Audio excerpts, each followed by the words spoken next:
আজকে গণতন্ত্রের লড়াইয়ে, দীর্ঘ লড়াইয়ে বাংলাদেশ বারবার বাধাগ্রস্ত হয়েছে। কিন্তু এত ত্যাগ, এত সংগ্রাম, এরপরে যে গণতন্ত্রের জন্য, জনগণের মালিকানা ফিরিয়ে দেওয়ার জন্য এত ত্যাগের পরে আজকে আবারও গণতন্ত্র হুমকির সম্মুখীন হয়েছে। এবং এই হুমকি আসছে যখন সমস্ত দেশের মানুষ দীর্ঘ প্রতীক্ষার পর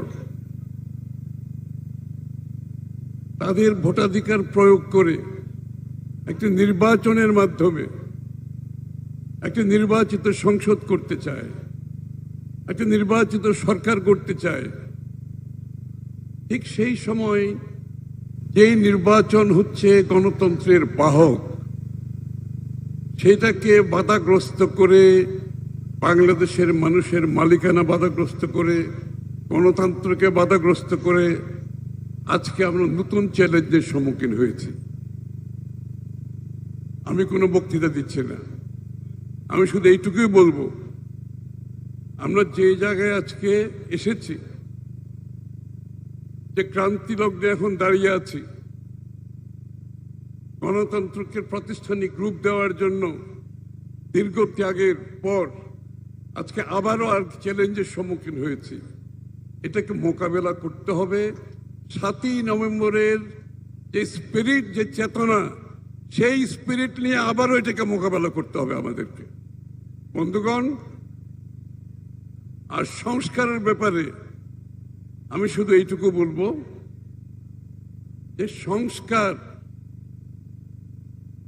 হতে হবে একটি নির্বাচিত প্রতিনিধিদের সংসদের মাধ্যমে, সংসদের মধ্য থেকে সংস্কার হতে হবে।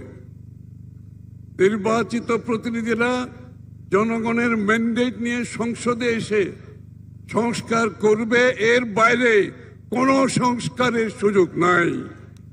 কোনো নির্দেশনা দিয়ে, কোনো প্রজ্ঞাপন দিয়ে সংস্কার হতে পারে না, কোনো দেশে হয় নাই জীবনে। বাংলাদেশে আগামীর যে সংস্কার হবে সেটা হবে বাংলাদেশের নির্বাচিত প্রতিনিধিদের মাধ্যমে সংসদের মধ্যে হতে হবে।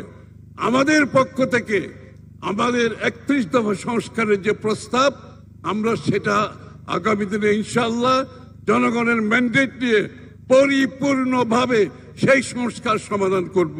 সবাইকে ধন্যবাদ।